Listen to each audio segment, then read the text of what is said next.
Hey guys, welcome to the channel. Welcome back if you're a subscriber. My name's Neil and it's time for the next episode of True Detective. Normally, when I offer my opinion on television and movies, I talk about story first and foremost. That's what I find most interesting in the medium. It's what grabs me and takes hold of me, what I find most fascinating, and when it's done well, what I find most impressive. Usually. I just finished editing my reaction to episode 4 of True Detective, and I got to watch in great detail the final 6-minute Steadicam shot that happened at the climax of that episode that took Rust Cole on the bikers' raid of the drug stash house. Like I said, it was a 6-minute Steadicam shot that they did not cut out of for the duration, as far as I can tell. There's a couple of points where maybe they hit a cut, but I don't think they did. I think they ran it through the entire 6 minutes. It's an action sequence. There is gunfire. There are special effects gags. They are in and out of at least 3 different houses over multiple city blocks. They go over a fence. The choreography that went into setting up this shot blows my mind. And what I find particularly compelling is when you're watching it, you may not even notice it because you're just so riveted by the actual drama of the scene. There are other famous long Steadicam shots in TV and the movies. There's the super famous one from Goodfellas. Brian De Palma opened Snake Eyes with an 8-minute Steadicam shot, but typically these are long walk and talks, and we have fun with moving from room to room in a location as people talk, and the choreography is special, and there's real cinematography that goes into figuring out how to light for these scenes, how to choreograph all the moving pieces, etc. But rarely are they action sequences, and a 6-minute action sequence where the camera's on Matthew McConaughey for all but maybe 20 seconds of it is amazing. If you haven't watched the episode in a while, I urge you to go back and just pay attention to that shot in particular, because it is really some of the most amazing TV making I have ever seen. Yeah, just go watch it again and appreciate it. I imagine what that day on set looked like was them in that neighborhood for 10 hours rehearsing the choreography, getting all the moving pieces working in that 6 minutes of what is essentially live moving theater. And then when the light was right at night, they shot it until they got it. And with a take that long, with that much geography to deal with windows being shot out and guns going off and cars moving and everything else, you're lucky if you're getting 2 cracks at that an hour. So I'm curious how many takes it took them to get one that is as golden as the one they used in the final cut. Just amazing all around. I've worked with enough Steadicam operators. Almost every television show has one, to know when there are some who have it as a tool in their arsenal, and there are other Steadicam operators who make it their specialty. And there are a few world-class Steadicam operators who can do a shot like that. I know a gentleman by the name of Steve Campanelli who, in addition to being a really good director and cinematographer of his own, is also one of the best Steadicam operators in the world. He's been Clint Eastwood's Steadicam operator for over 20 years. And I would love to know his opinion of a shot like this, because I don't think there's too many guys in the world that could pull off with a shot like this. Just the stamina to move the camera that much for that extended period of time and keep the frame where it needs to be, to memorize all the choreography, to be such an active part of the scene really is a special gift. And that's how we finished last episode, so I am so ready to get right into this one and find out what Rusty... sorry.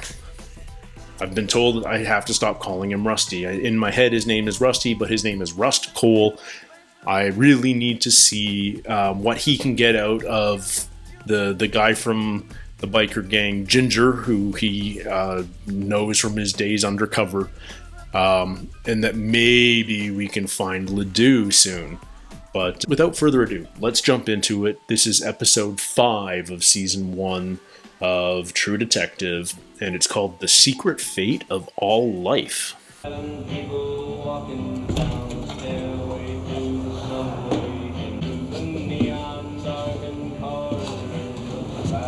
Oh, look. Ginger's cooperating.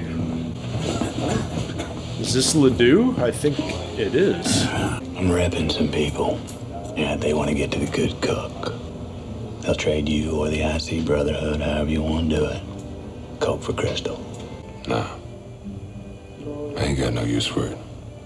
Or your money. I can see your soul at the edges of your eyes. It's corrosive, like acid. I see you again, and I'm putting you down. There's a shadow on you, son. Fascinating. Ledoux's got some spirituality to him, so... Huh. That didn't work out. Okay, that's Reggie Ledoux's cook partner, DeWall. Bird Dog and Marty. Got it. Oh, that's not Ledoux. Okay. How we doing back there, Ginger? Oh, jeez. Rust is a son of a bitch. Look, you want my help? Just show me the rest of the file. Why are you so hot to see the new Discovery file, man? Why are y'all so hot to not give it to me? It's supposed to be like a consultation, right? Like, Rust obviously knows that they suspect him, but he's going along with it for some reason, and I can't figure out exactly why. Where's Ginger? Wrapped up in a ditch. That's his truck there. We're gonna have to call this in, Russ. We don't want to do that. You ever been hunting, Marty? I'm not talking about sitting in a treehouse waiting to ambush a buck, come to sniff your gash bait. I'm talking about tracking. Jesus, you're a prick. Look, we find a place, we come back here, we call it in, one of us stays surveillance, yeah? Oh, geez, all sorts of booby traps. Okay. We're definitely on the right track. Did they really just throw Ginger into a ditch? Oh, this is where we saw Ledoux for sure, isn't it? Walking around with the gas mask and his tighty whities. You go back, call it in. I'll wait here. You got a whole position? Yeah. Do it now, Marty. Fuck you. You ain't doing this without me. Whoa. I feel like there's... Oh, I thought it was a cell for a minute, but maybe it's just a storage container. We were just about to turn back. Call in parish, state, whoever. But that ain't what happened. We know it's supposed to turn into a big gunfight. As soon as we started to back off, man. Bam! They'd already spotted us, and they had something high velocity. Boom! Blow apart this tree between us. I mean, it was on. This is the story they tell anyway. I mean, we were in a fucking shitstorm. Well, they're just a couple cowboys, aren't they? They shot first. You're always allowed to engage if the enemy shoots first at you, but that's not the story. That's not the real story. So they cook here, but what else is here? Like, I feel like we're gonna have some serious discoveries if we're here already in episode 5.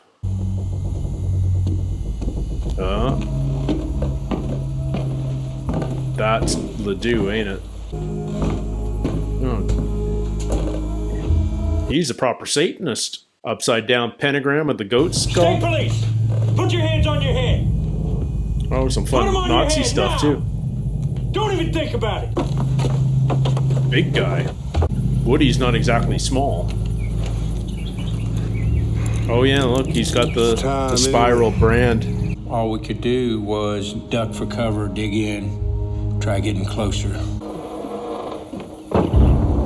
Freeze, mother... Well, it's two big guys for Russ to control, even if one of them's only in a shower towel. You're in Carcosa now. With me. He sees you.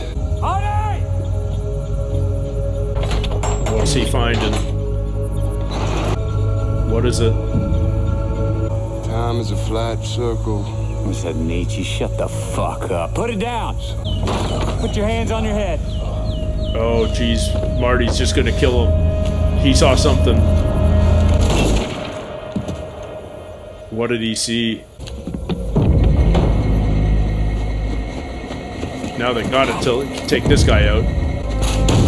Whoa! Did he run through one of his own tripwires? So what did he see? Get the cuffs off him before his blood settles. We gotta make this look right. What did he see? I didn't realize they cuffed him, so it was a little less threatening than I thought. But man.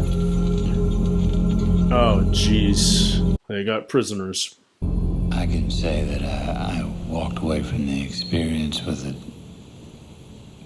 a greater respect for the sanctity of human life. Everybody was pretty satisfied that we got our man.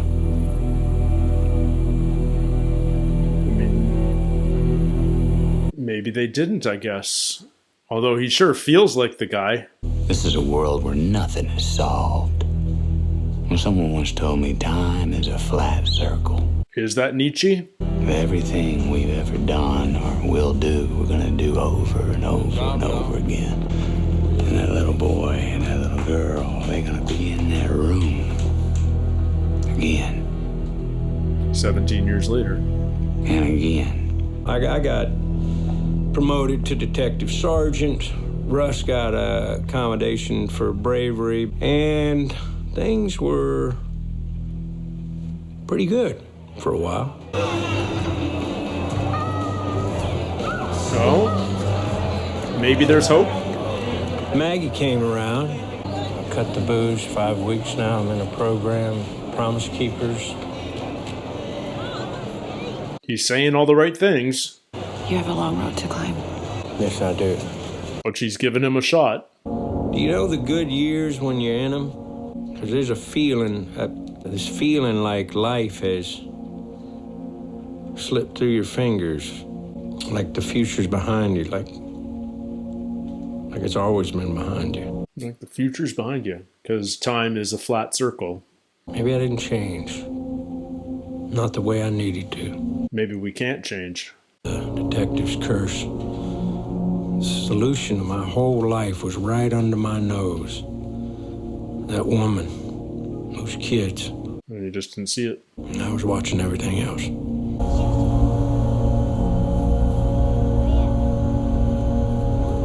It's been up there a while. Long while. Yeah, kids have grown up a little bit. So this is like 7 years later now. So this almost stuck from what we hear, but... Tell us what you know about this girl. Yeah, Lori. You know what happened there between them? What always happens between men and women. Reality.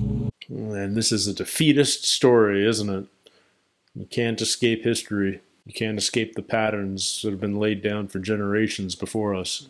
Dad. Tell it to your mother. You just pick her up from jail or something? A deputy found her parked in a car with two boys. Boys are 19 and 20. Got them in holding for the night. Haven't decided whether to press Statch rape charges. What? You can't do that. I can do anything I goddamn want to those boys. The fuck is wrong with you? the captain of the varsity slut team. Marty. Fuck you. Oh, no. Get in your fucking room. Oh, man. Mr. Cole, what happened in 2002? Guy Leonard Francis. They say you killed 2 people in Livingston. I want to make a deal. I know things. About Carcosa? What you know now, all of a sudden? I know who you are. And I know about that woman y'all found out in the woods way back. Y'all never caught the man that did that. He's been out there killing. So it wasn't Ledoux. There's big people who know about him, about the Yellow King. Oh, yeah. That's the thing that'll make him think. Ledoux wasn't the Yellow King. Your fucking name. The Yellow King! So death created time to grow the things that it would kill. Death created time. And you are reborn, but into the same life. Oh, you just think you replay your own life over and over and over again? You can't change your lives. And that is a terrible and a secret fate of all life. You're trapped. Trapped in a life for all eternity. Reggie Ledoux deserved to die, Marty. That was justice. But I'm not ruling out other agencies at the Yellow King. You ever wonder why that task force was so hot to take the case? Back in 95? Are you telling me you think the task force was in on it? Yeah, I think that's what he's saying. He killed himself. Jesus. Cut his wrists. Took a phone call at 7:15. He's a lawyer. His lawyer basically telling him you gotta kill yourself. That's where the phone call came from? Get prints on this.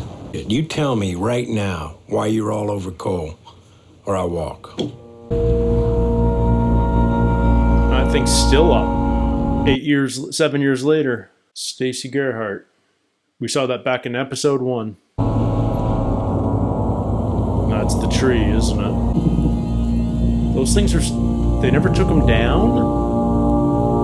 Man.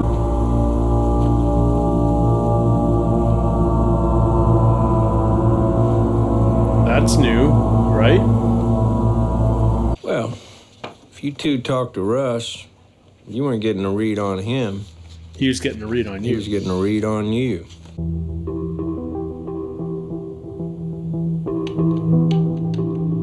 What are these missing children reports made in error? What's that about? Who in the system gets to flag them as made in error? Tell us what you've really been up to. How you spend your time. Has he spent the last 15 years going after the killer on his own? Oh yeah, we made a little appearance here before we got turned on to Ledoux with the lawnmower man. It was an odd character to introduce just as a little throwaway. Maybe he's more involved than we initially suspected. Oh, he got a little verbally spanked. These are from the crime scene in Lake Charles. Once folks got word. Recognize anybody in there? He was... Lake Charles is a bit out of the way for you, ain't it? Your truck. And a man fitting your description was spotted in the vicinity of our crime scene 5 times by 5 different people over the last month. Get a warrant. But I just try working a case. You're a juicer. Ever black out? Ever wake up, don't remember what happened? Look, y'all want to arrest me? Go ahead.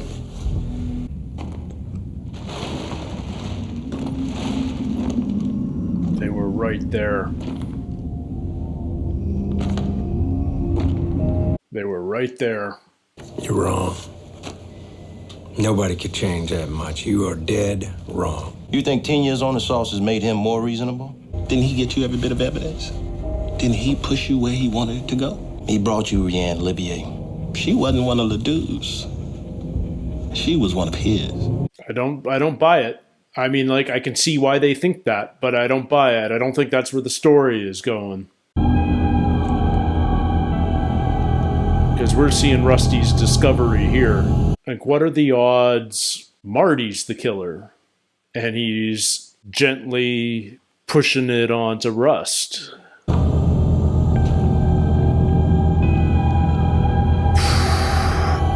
So creepy. How long have those been there? Is someone watching him? I'm so uncomfortable right now. Ugh. What a great episode. I have a very difficult time anticipating where this show is going, and yet they lay the groundwork so that every step it takes makes total sense. They laid the groundwork for 2002 right from the beginning. We knew that Marty and Rust were partners for 7 years. We knew that there was some sort of fight or breakdown between them in 2002 that drove them apart. And I just assumed that the whole story would take place either in 95 or 2012, and that was the sum of it. And perhaps that it would end with the capture / death of Reggie Ledoux. Turns out that that's just a little step in the greater story. And now Marty's kids are grown up into troublesome teenagers, but their careers have progressed. They're heroes for killing Ledoux, rescuing the children, and now it turns out that maybe Ledoux was not the bad guy. Maybe even as evil as he was, even as messed up, that's the kind of bad guy that as a cop you want to take down. You feel like you are taking ultimate evil away from society. You're protecting the world by eliminating a threat like that. And the realization that maybe someone like that is not the ultimate evil, maybe someone like that is just the pawn of something greater, more disturbing, more frightening, is a terrible thought to have to deal with. But that's where Rust is right now, thinking that the Yellow King is still out there, that justice has not yet been served. And man, it just feels like I'm scared to see where this goes. You know, I look at the detectives in 2012 and I get why they think Rust is a prime suspect. He's obviously messed up in his own special way. He's obviously obsessed with the case. He may have even perpetrated the initial case. And yet, we know as the audience, or at least we strongly believe as the audience, that Rust is innocent because we see these moments of discovery for Rust. He's not just finding an old case. No, he put in the legwork and finally discovered something.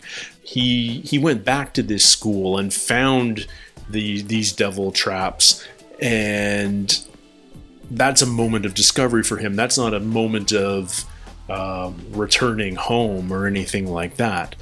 So we as the audience know that Rust is innocent, but I totally understand why the 2012 detectives think that he's a prime suspect. It makes total sense from their point of view.